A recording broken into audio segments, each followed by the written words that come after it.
Bueno, básicamente, como te comentaba, pues mi padre sí que se dedica al emprendimiento y lleva muchos años experimentando en África en general, sobre todo en África Occidental. Hablamos de Marruecos, Mauritania, Senegal, Guinea.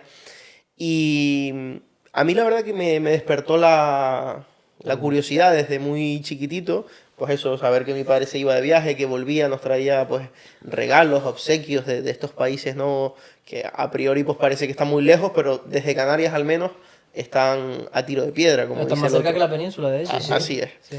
Y bueno, fue un poco eso creciendo en mí y justo cuando terminó la carrera estaba trabajando en aquel entonces en el Palacio de Isora, en Tenerife. Vale. Es un hotel bastante reconocido y surge la posibilidad de empezar un proyecto para la embajada americana. Vale. Sobre todo era el tema de la gestión de toda la parte gastronómica de la embajada. La embajada americana en Mauritania se traspasaba de una antigua embajada a una nueva y estaban sacando a concurso pues esta posibilidad, ¿no? Un gestor de toda la parte gastronómica, estamos hablando de más de 120 empleados dentro de la embajada y surgió. Bueno, nos presentamos, hicimos todo el proyecto y al final ganamos. Yo tenía que terminar mi compromiso con el Palacio de Isora, entonces se tuvo que ir para allá mi querido padre. Se fue como un mes más o menos antes de que yo fuese. Y después yo le cogí el testigo. Al final era un proyecto que había realizado yo, con su ayuda, por supuesto, pero que lo había ideado yo. Y fui un O poco sea, que él se hizo a para dirigirlo. cubrirte en ese Esas tiempo. 2 semanas, ese mes, exacto. Pero que no era su proyecto No, no, no, realmente, no. sino que No, y necesitaba además, por esas yo circunstancias. lo recuerdo con mucho cariño porque fue el primer proyecto y mi padre me fue muy sincero. Me dijo, esto es tuyo. Lo que ganes o lo que pierdas es tuyo. Entiendo que en ese primer momento tú no tenías ni idea de la legislación en esos países, ni... No, no. Yo fui con los ojos cerrados. Además, era un niño, tenía un niño entre comillas, tenía 21 años. Yo llegué a Mauritania un 11 de julio del 2018, es decir, un día antes de mi cumpleaños. Mi cumpleaños es el 12. Llegué con 21 años. Y mi padre fue muy sincero. Me dijo, mira, yo lo único que te voy a ofrecer es si algún día quieres volver, el billete de vuelta.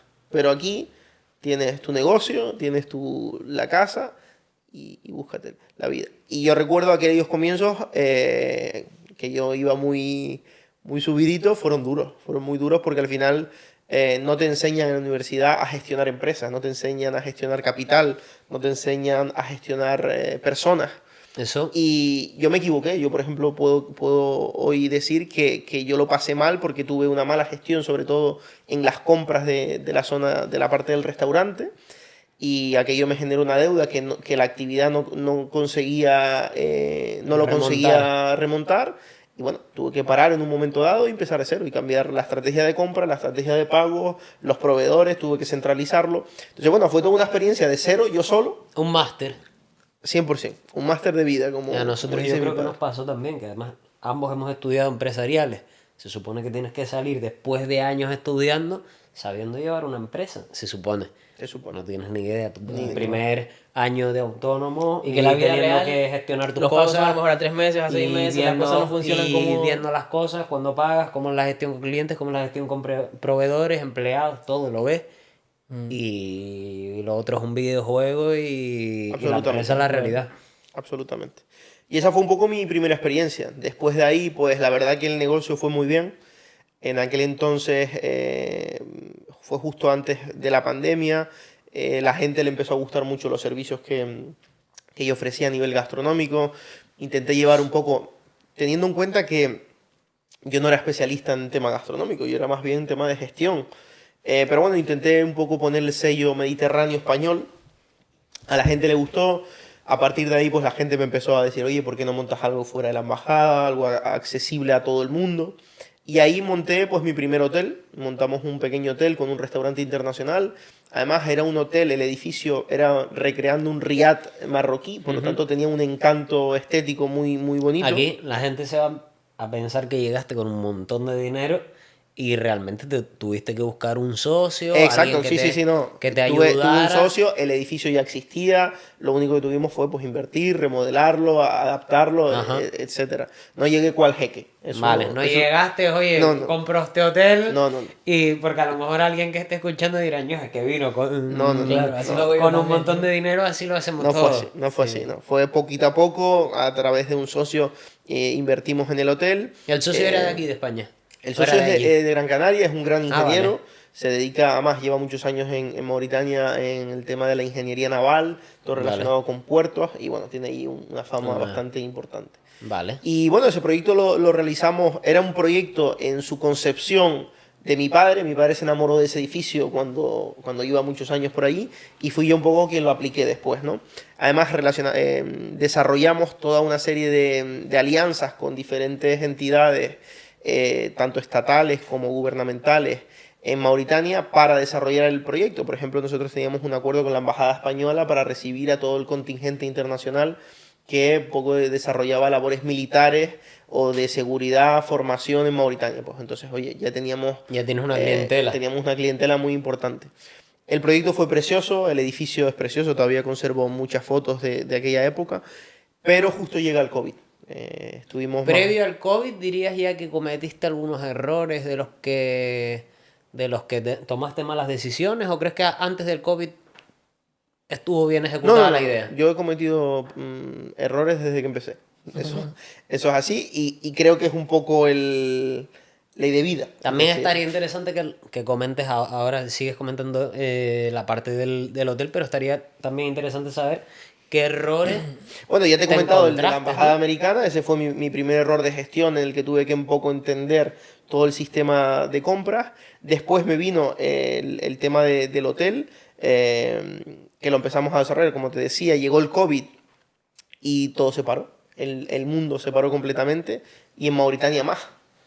Pero también un poco, pues, como digo yo, por cosas de Dios, justo en ese tiempo, fueron unos 6 o 7 meses, tuve la oportunidad de conocer al presidente de la Federación de Fútbol de Mauritania y el tiempo de COVID que yo estuve parado, ya teníamos otro proyecto en camino para crear un restaurante en la Federación de Fútbol.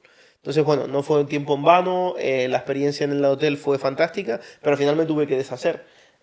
Llámalo error, yo no lo llamaría error porque No, el claro, COVID es algo no que lo Pero digamos, elegí yo. perdiste dinero ahí con el hotel. Sí, aquello En balance. fue fatal porque además nosotros teníamos un contrato con el dueño en el cual teníamos que pagar una mensualidad, no fuimos capaces de afrontar este pago, después reclamamos entrar a la justicia, fuerza mayor, se nos concedió, fue todo también una batalla judicial, siendo un niño, estamos hablando de Y 22 en años. Mauritania. Y en Mauritania. Que no es lo mismo. Una batalla judicial aquí que conoces la legislación, no tienes ni idea, pero por lo menos lo entiendes o sabes con quién tienes que hablar. No es absolutamente comparable. Y además allí se usan unos métodos de presión y de, no sé cómo decirlo, de persuasión distintos que aquí, ¿no? No son ni mejores ni peores, sino son de otra cultura, de otra manera. Pero sin embargo, fíjate, y es una cosa que sí que me gusta comentar a todo el mundo, experimenté la justicia de Mauritania, que muchas veces los empresarios dicen, no, en Mauritania no hay justicia. Eso Sí, a mí por lo menos desde aquí me da la percepción de que y está muy lejos de lo que tenemos aquí, que no hay un sistema, ¿no? Está lejos, cierto, pero hay justicia. Sí. La problemática que yo veo en Mauritania es un poco que es el proceso hasta llegar a la justicia final, por así decirlo. Es un proceso donde la gente puede tener mucha capacidad de intromisión, por así decirlo. Pero el punto final de la justicia existe. Claro, pero el tema corrupción, que sea fácil que te den la razón a ti si tienes más dinero, ¿eso funciona así?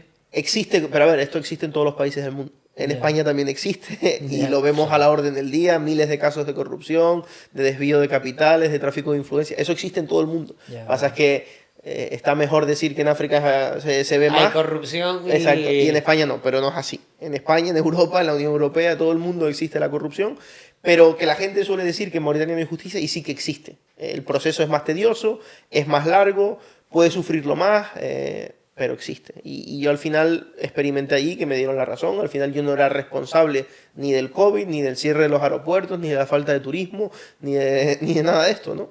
Entonces, bueno, pero al final tuvimos una serie de desavenencias con el otro socio y yo decidí retirarme. Al final creo que para emprender y para generar negocio necesitas estabilidad y paz. Paz con tu socio, paz contigo mismo y esa es la única forma de enfocarte en el futuro, por así decirlo. Llegó un momento en que la relación ya no era la misma, el COVID había hecho mucha mella, todas las circunstancias, y bueno, yo y mi padre en aquel entonces, que éramos los socios, decidimos retirarnos. Gracias a Dios teníamos otros proyectos, seguíamos en la Embajada Americana, abrimos la Federación de Fútbol y bueno, nos retiramos un poco de ese proyecto. Con mucha pena porque era un proyecto, hoy existe, las vueltas de la vida, ¿no? Esto quizás también es un poco lo que se habla de África. El proyecto al final se lo acabó quedando el propietario. O sea, el propietario llevaba con ese edificio cerrado 10 años. Y hecho mierda. Y hecho mierda y acabó con un hotel Claro, nuevo, le salió material, redondo. material nuevo, restaurante nuevo, camas nuevas y con un nombre, ¿no? Entonces, bueno, eso sí que es verdad que suele pasar en África, ¿no? Que la gente suele aprovechar. La supervivencia está más a la orden del día que aquí y la gente pues aprovecha sus oportunidades. Después empezamos el proyecto de la Federación de Fútbol, un poco para ir hilando todos los proyectos. También fue un proyecto muy bonito. Además, todos los proyectos que hice allí en tema de restauración y hotelería fueron concebidos desde el cero. Es decir, fui yo quien hice el diseño de la cocina, fui yo quien compró, quien eligió la vajilla, es decir, desde cero hasta verlo facturar, por así decirlo. También fue un proyecto muy interesante. Además, ahí pues di un poquito un salto de calidad a nivel personal con la clientela a la que recibía. Empecé a recibir a futbolistas Porque internacionales. entiendo que ya el hotel te hizo conocer a gente. Claro, sí, el hotel ya fue llevabas la un embajada trampolín. americana, son cosas en las que a lo mejor estás tratando con personas de un cierto nivel y los puedes aprovechar para el resto de negocios. La ¿no? gente un poco no lo llega a entender, pero Mauritania, estamos hablando de que es el doble de territorio de España y tan solo tiene 4 millones de habitantes censados, de los cuales a lo mejor pues, 1,5 son niños, sin exagerarte. Entonces estamos hablando de una superficie vasta de terreno y donde las relaciones surgen mucho más fácil que en España, ¿no? Entonces, claro, pues cuando yo decía a la gente, bueno, es que esta noche vino el ministro de Defensa al restaurante, no se lo creían. Claro, ¿no? tampoco tiene dónde elegir. Claro. Tampoco tiene dónde elegir. Sí había donde elegir, pero me refiero... Sí, pero que 4 millones no es comparable. Claro, o sea, menos de 10%. en España tienes 25 ciudades con 25.000 restaurantes y allí son 2 ciudades con los restaurantes que hay en esas 2 ¿Cuál ciudades. es la capital ahí? ¿Cuáles son las La ciudades capital de principales? Mauritania es Nuakchot y la segunda capital, o la capital económica, es Nuadhibou, que es donde más se mueve todo el tema del pescado. Al final Nuakchot es pues, donde están todas las instituciones y el gobierno, por así decirlo. Ujú. Y bueno, pues eso, darle de comer a Samuel Eto'o, a Didier Drogba, a Djorkaeff, jugadores internacionales, entidades, la ONU, ONG. Pues bueno, este restaurante me permitió un salto de calidad en mis clientes. Fue una experiencia muy bonita también. Y bueno, después de eso abrimos también un beach club en la playa. Fue el primer beach club del país. Lo mismo, un proyecto desde cero. Llevamos Porque es un país en el que está todo por hacer realmente. todo por hacer. Está absolutamente todo por hacer. Es un país de los más jóvenes del mundo. Se independizó de Francia hace 60 años. Por lo tanto, la historia de Mauritania es bastante reducida. Son 60 años de historia con sus más y sus menos, sus golpes de estado, sus no sé qué, pero país todo por hacer.